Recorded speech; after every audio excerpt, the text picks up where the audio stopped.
La entrevista a la carta, en diálogo directo con los protagonistas de los hechos.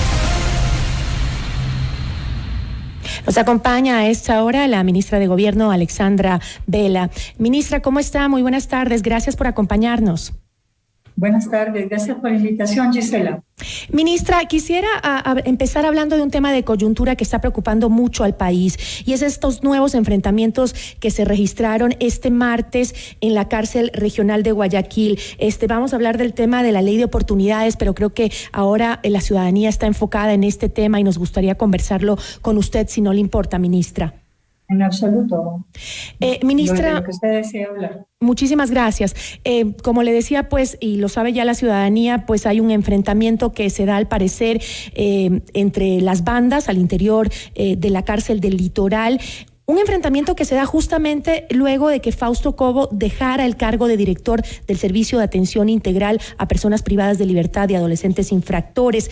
¿Cree usted, o se sabe si es que tiene algún tipo de relación con esta coyuntura, lo que ha pasado hoy día, el tiroteo en la cárcel?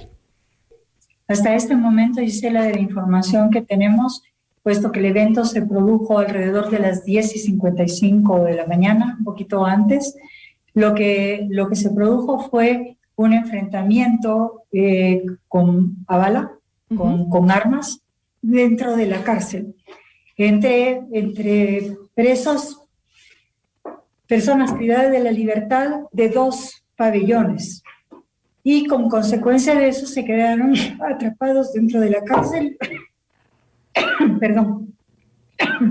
Se quedaron dentro de la cárcel algunas personas en el área donde se estaba produciendo el conflicto.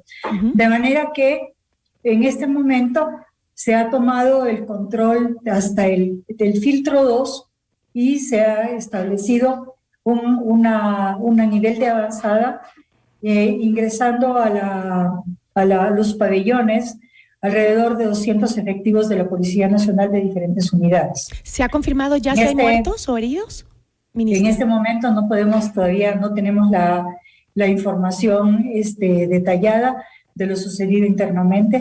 Se está haciendo un avance pabellón por pabellón para retomar el control al interior de la penitenciaría del Litoral, y una vez que hayamos retomado el control y se hayan realizado un proceso de requisa interno, estaremos en condiciones de darle la información precisa a la ciudadanía. En este momento todavía no tenemos más información que la que le estoy dando en este momento. Entiendo, ministra.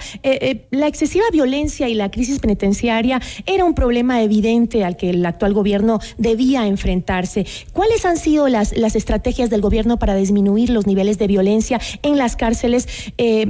Porque al parecer hasta ahora nada ha podido funcionar. Se han hecho requisas, han sacado armamento de las paredes, los techos. Se suponía que habían mejorado el control para que ya no siga entrando armamento, y ahora un nuevo tiroteo al interior de la cárcel. De hecho, hay una porosidad en los perímetros que rodean las cárceles, sobre todo los dos centros penitenciarios más grandes, que son la penitenciaría del Litoral y la penitenciaría de Cotopaxi. De manera que el SNAI tomó algunas decisiones que tenían que ver con la ubicación, digamos, de una modificación en la estructura administrativa y dentro de la cárcel, que ha permitido mantener cierta estabilidad hasta este momento y evitado, digamos, que se produzca este cruce de balas como lo que se ha producido el día de hoy. Eso ha sido complementado con el control policial, que, como usted sabe, solamente se puede realizar en la parte externa de la cárcel, no en el interior, porque el interior corresponde al SNAI.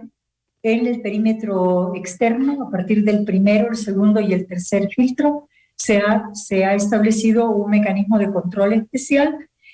Luego de eso se establecieron una serie de intervenciones cada cierto tiempo para requisar armas, droga y cualquier otro tipo de instrumento que haya estado dentro de la cárcel y que no sea permitido.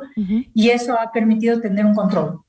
Pero no es suficiente lo que se está haciendo. Se ha aprobado también en el seno del COSEPE un plan que fue presentado por el coronel Fausto Cobo para realizarse en el transcurso de los próximos meses, hasta el mes de diciembre, entiendo, para elevar el control de seguridad interno y proveer de los mecanismos de tecnología apropiados para tener una mejor seguridad dentro de los centros penitenciarios.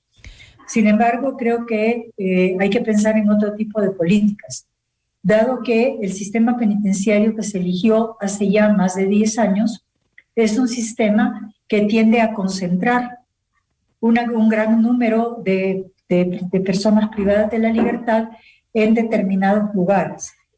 No, me parece a mí que este tipo de sistema no es el más adecuado. En primer lugar, porque al tener una gran concentración de población carcelaria, usted puede tener los eventos que estamos viendo en este momento. En segundo lugar, porque usted se mezclan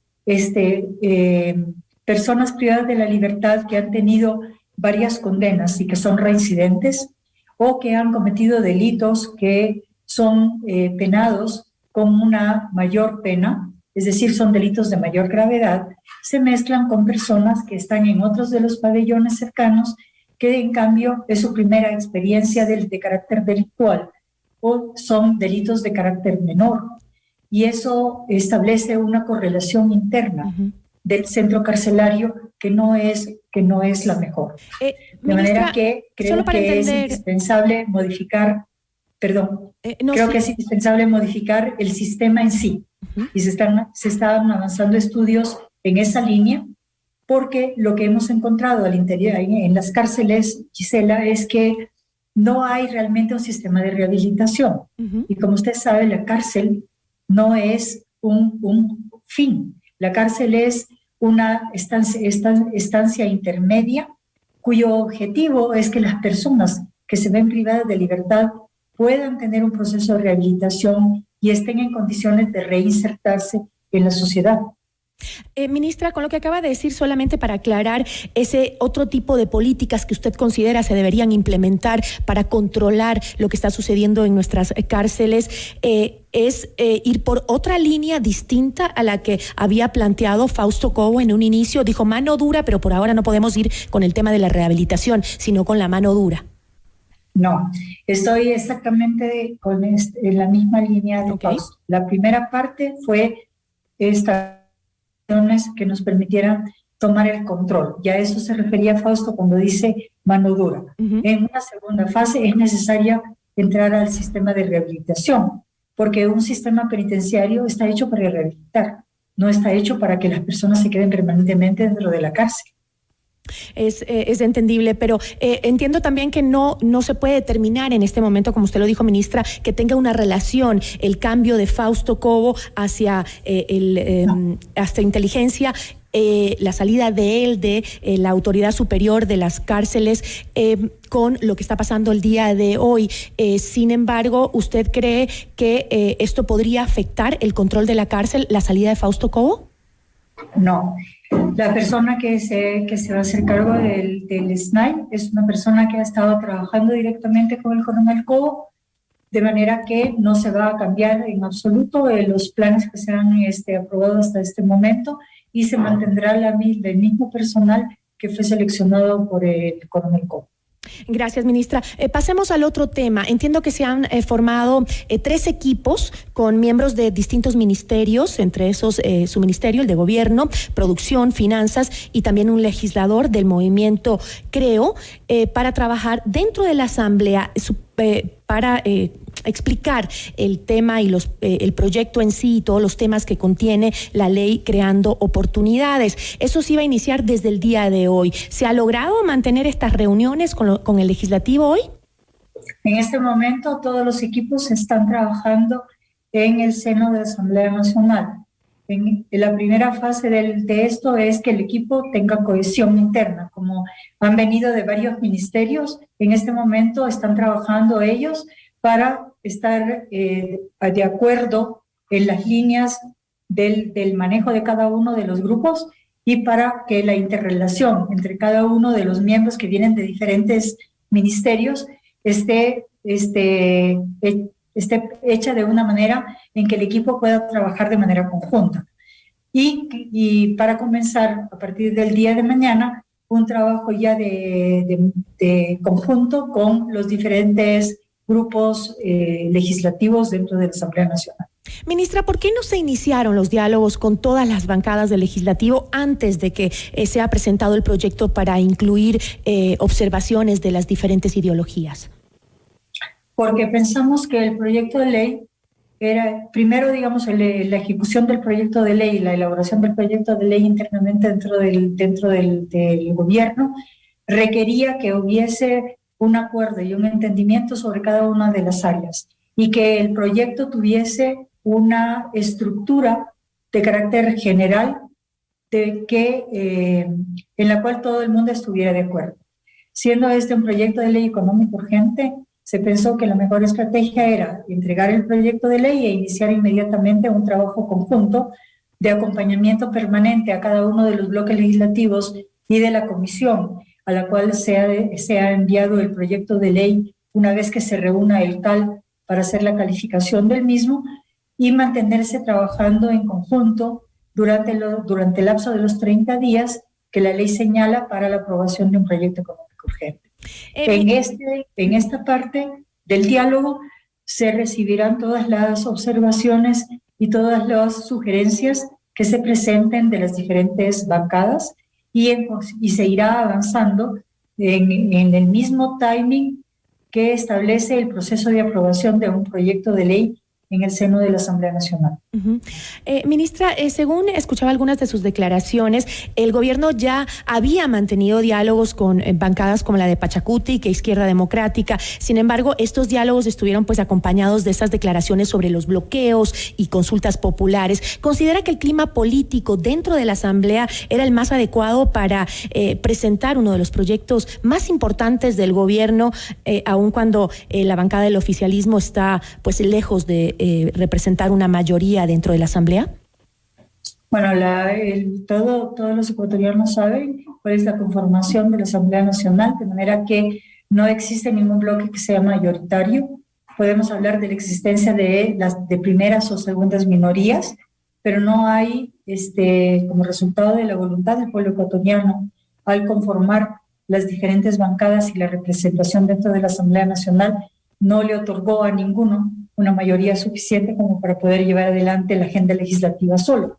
De manera que el mandato que se traduce del pueblo ecuatoriano, en este caso, significa lleguen ustedes a los acuerdos indispensables para que se puedan producir los consensos. Ahora, el gobierno no ha calificado la situación interna de la Asamblea Nacional en ningún momento. El gobierno no ha dicho que exista un bloqueo dentro de la Asamblea Nacional. Se han presentado varios proyectos, esos proyectos todavía no han terminado su trámite, pero esperamos que tanto en esos proyectos, que son 2, que fueron presentados con antelación, al igual que en este proyecto, podamos llevar adelante el diálogo indispensable y los acuerdos para que el proyecto sea aprobado. Entiendo que el Consejo de Administración Legislativa deberá conocer el proyecto de ley de creación de oportunidades con carácter de económico urgente. Una de sus integrantes del Consejo de Administración Legislativa es Natalia Arias, que es parte del movimiento oficialista. Indicó que esto debería pasar máximo hasta el día miércoles, considerando que el plazo que tiene la unidad técnica legislativa. Ministra, ¿tiene el CAL la potestad legal de calificar constitucionalmente un proyecto de ley? El plazo que ha señalado Natalie es el plazo que establece la ley para que la unidad técnica legislativa pueda emitir el informe que debe ser conocido.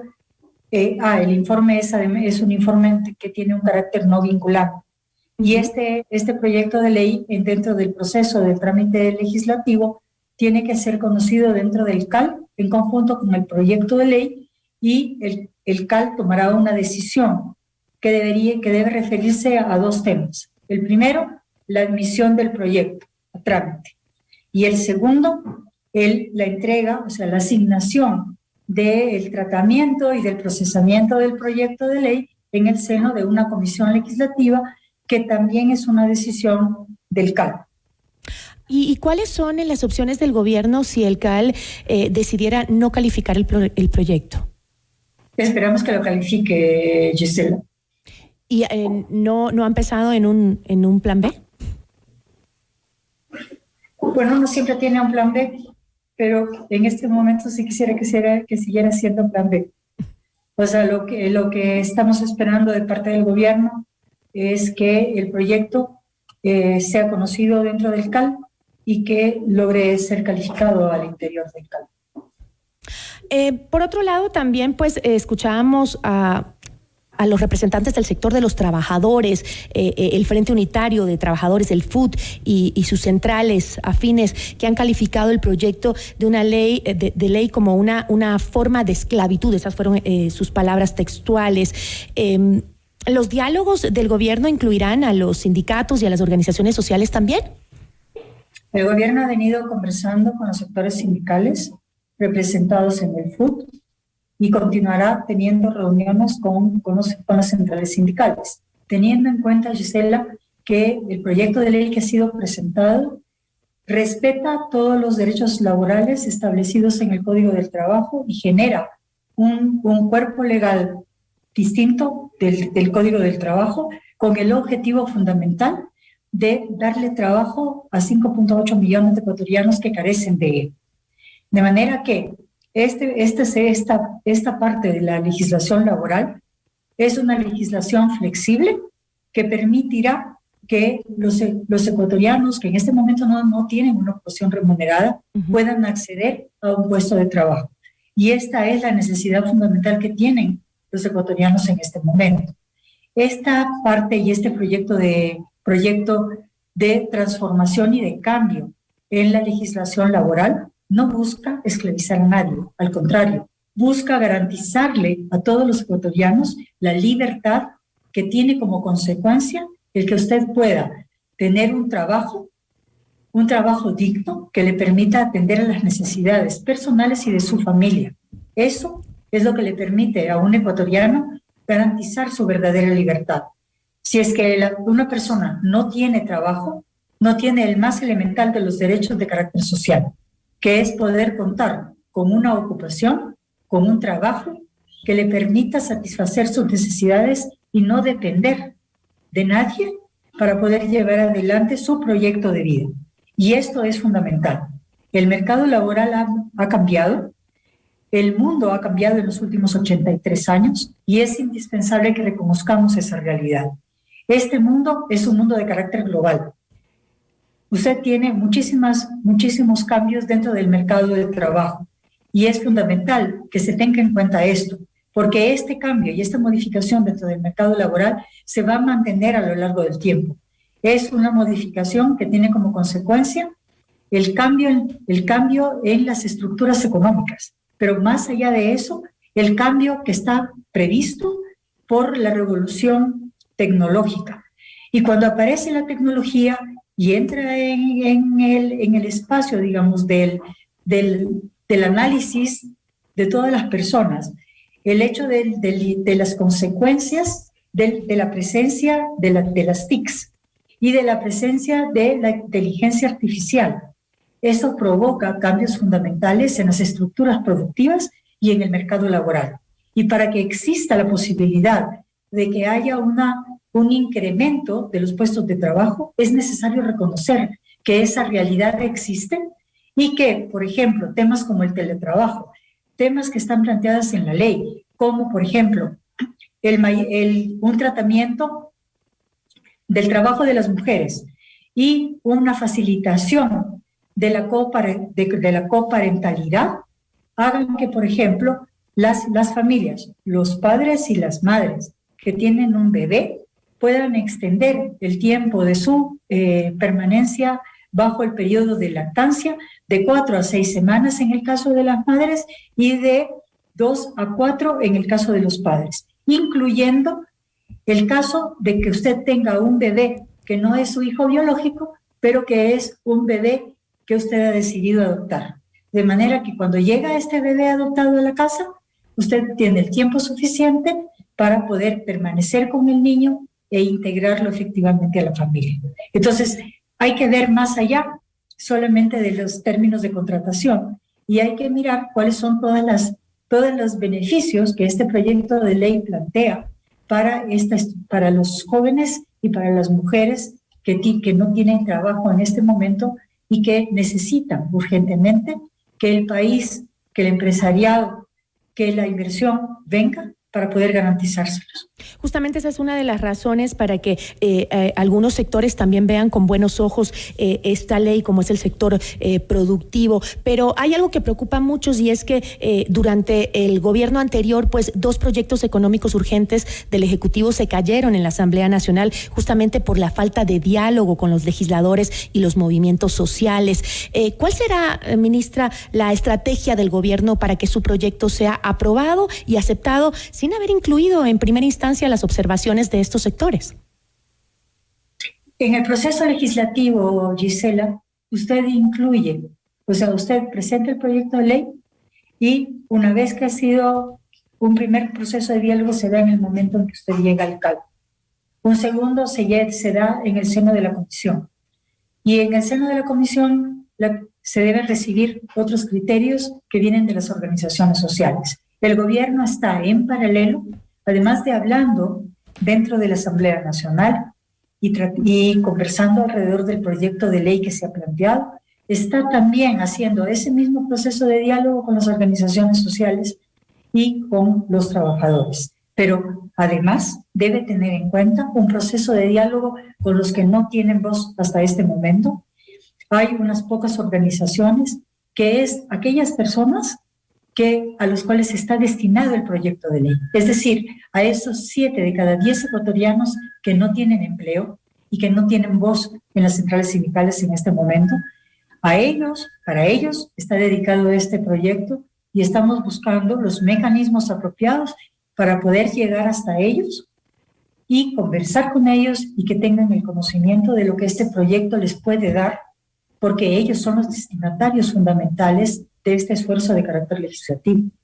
Ministra, yo le agradezco y vamos a seguir muy de cerca cómo avanzan estos diálogos del Ejecutivo con el Legislativo para socializar los temas que a veces están los han puesto en duda algunos sectores de los asambleístas. Le agradezco muchísimo, pero antes de despedirme, ministra, acabo de leer un tuit de última hora que dice que existen elementos de la policía heridos en el enfrentamiento de la penitenciaría del Litoral que continúa en amotinamiento. Usted nos acaba de decir hace pocos minutos que estaba controlada la situación. No, Gisela, yo he dicho que estamos en proceso de controlar. Okay. He dicho que han entrado, en este momento han entrado 200 policías al interior del centro. Pero este es un proceso. Normalmente, cuando se produce un evento de este tipo, te demoras más o menos 24 horas en retomar el control total. De manera que en ese proceso estamos y esperamos tener el control total en ese tiempo que señala. Gracias por la aclaración, ministra. Muchísimas gracias. Y le agradezco también por conversar con nosotros. Muchísimas gracias. A usted. Una buena tarde. Agradecemos a la ministra de Gobierno, Alexandra Vela, por habernos acompañado en esta entrevista.